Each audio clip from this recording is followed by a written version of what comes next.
And if they're not from a place that we don't know, we usually end up having another person come and they're going to teach us about another country we didn't know about last week. And they're in and out, they're doing business. Some come and they're homeless. They actually come here and they're homeless and stay on the beach. And sometimes we'll see them and just shy away from them. But you know what? That could have been a messianic person. And then what? You lost your blessing. So we should be able to put out our hand and help to the best of our ability without resentment. We have to learn how to work together, even if we are coming from like 15 different degrees and levels of difference, and be able to make the Virgin Islands a safe, comfortable, and a balanced home environment for everybody. If the women don't step up to the throne, and you're going to keep hearing me say that, we don't take back our seat, that seat of power and strength, then we can't talk about community empowerment at all. When we speak of a lack of community empowerment, it's like a disease. Central Africa, St. Martin, Guadeloupe, Martinique, Sao Rico, Puerto Rico, yes, I can go on. You understand? So I the Caribbean to Africa. I want it clear, but I'm also a universal woman, because I know that for us to come together and to deal with community empowerment, community does not function with dysfunctional individuals. Community does not function with dysfunctional families. And communities definitely can't function for the betterment of women if we're not dealing with our men. If you're just going to be like, great, I'm not going to do that. I'm just going to raise the sons like daughters and they'll survive. Because that's something else we got to deal with. The soul, mind, body, spirit of the community. And when we're ready to do that, then we can begin to talk. I like recommendations that are concrete. Page 2 kind of gives you the concrete what we can do. Money. I felt you from the first time I met you. I'm going to tell you that in front. If anybody ever comes from my support, I've had my little trillion pom-poms on the side. Next time I'm going to make sure I come out with a protest in your behalf. Not a problem. We have to deal with the financial resources that we need to do any of the stuff we're talking about. Electricity's got to be paid to be in the ballroom. There's energy that everyone has expended, everyone has made a sacrifice. I'm sure almost everyone in here would like to be able to command $50 an hour. You've been here long enough to make quite a little bit of change. We need to be able to talk about how we can get those resources from this one space, whether it be the U.S. government, private foundations, or whatever, the UN, whoever. The UN has major resources for doing what we're doing. And they don't even have the Virgin Islands on their list.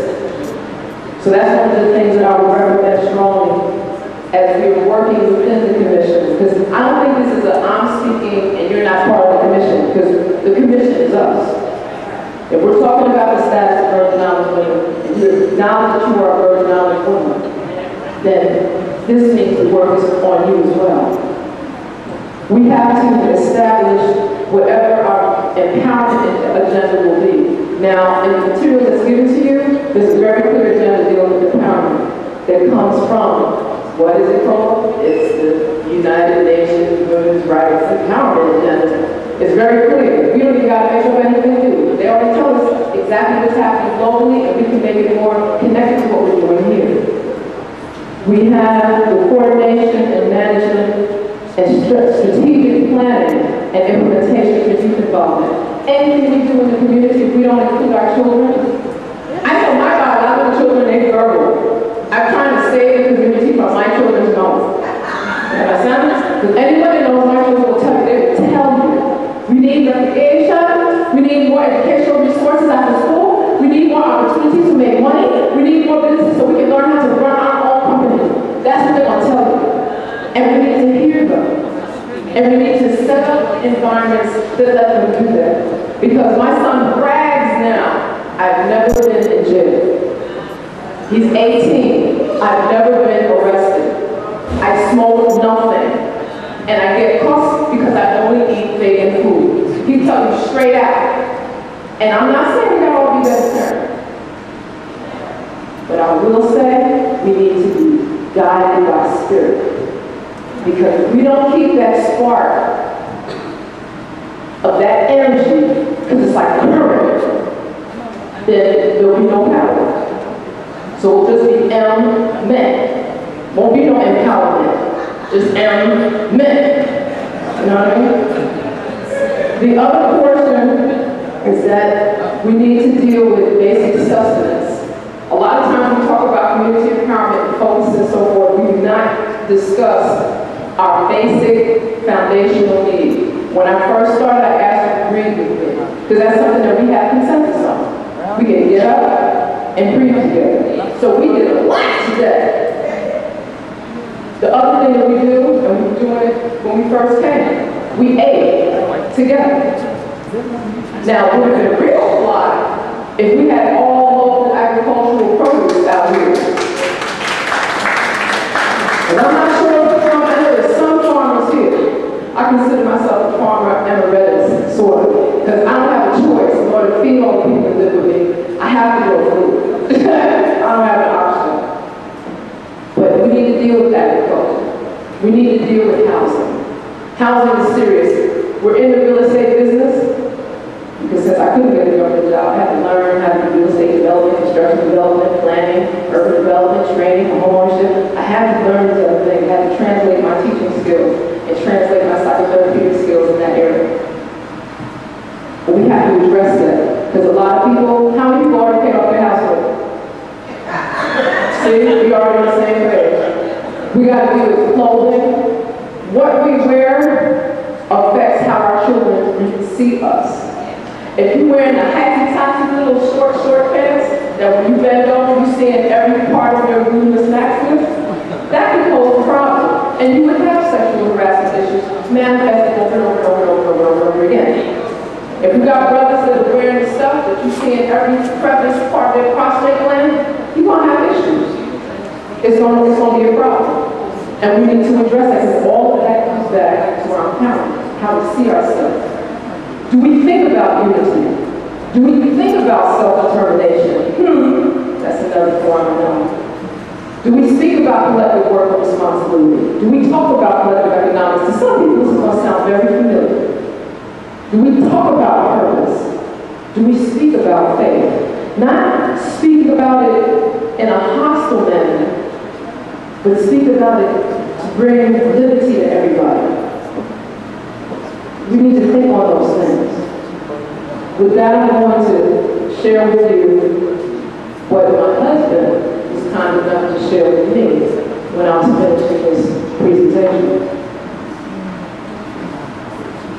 Women should know and exercise their natural rights to empowerment, for they are the human vessels chosen by nature that witness the conception, nurturing, birthing, bringing forth of life and sacred empowerment to all of our community's children and our future.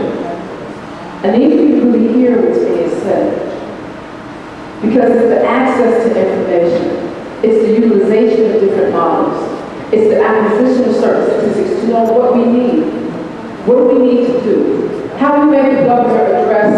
I mean, we shouldn't have to just send all these letters. We should be able to come up here to Government House, sit around. We're going to get around tables. We got no money. We're going to get around tables. We're going to leave somewhere. We're going to get around tables. And we're going to have to come here and share what these concerns are. And he's going to have to listen. Because whose house is this? Our house. Government don't function too far beyond what the voting populace allow them to function. If you're not participating, then don't say nothing. Yeah. He's supposed to be, I know this is our house, so I would imagine that he's supposed to be working for us. I want to get the title straight. The Governor of the United States Virgin Islands, of which we are the resident citizens thereof. That therefore is right. Do we all understand where we're going with this? If we're talking empowerment, right?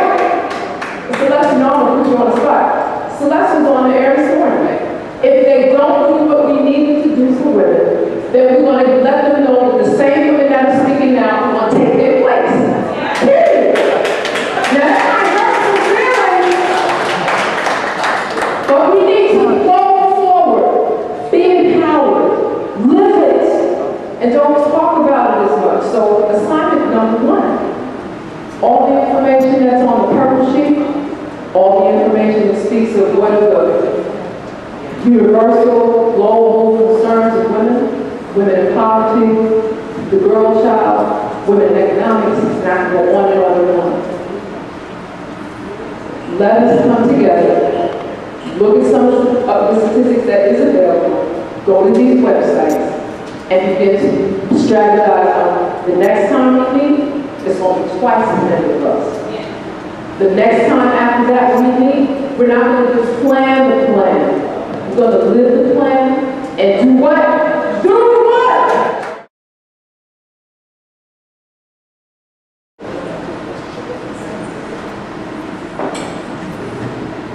In the Virgin Islands, it's very common for women to have a lot to say when they are at tea meetings, tea gatherings, morning coffee clubs, and church. But when it comes to stepping out and speaking community-wide, going on television, at forum, taking action, sending a plethora of letters, maybe 400 or 500 letters from various people in the community, faxing to every legislator until the fax machine runs out of papers. We don't do that. So until we can encourage some of the young sisters, and that's the point with Dr. Jackson is very important, that when we can get some of the teenage women, because they are women, when we can get some of the college students that think that there's more to being at the University of Virgin Islands than just going to class, going home and lying and partying, if we can encourage them to respect their culture, because that's where a lot of them is lost. You want to be involved in politics if you can see the same people get away with the same things. You're not going to want to get involved in politics if, in fact, you see this is challenging, you know what I'm saying? People aren't doing any work for the betterment, for the quality of life here in the Virgin Islands. So that's where it comes into what was being said by several of the panelists this morning. We have to go from this meeting and set a date for the next meeting where we're going to do the actual, we're going to write the letters, we're going to Xerox 500 of them, we're going to go to the committee and have people sign on whatever those issues are. And if the senators don't do the work, we will put them out. We have to deal with it like that. I've been known to write that form that impeaches people and recall. That's, I learned a lot from the Board of Elections. You understand? And if it requires that we do that, and I'm speaking now as an individual citizen, not as a member of Per Ankh. I want to make sure that they're 501c3 and people be like, ooh. So I'm very cautious. But as an individual, as a voter here in the Virgin Islands, in the same part of district, I'll say unequivocally clear so that people understand what I'm saying. If we do not take action, then we are being a part of the inactivity of what's going on here. So that if anything goes wrong, we can't say nothing.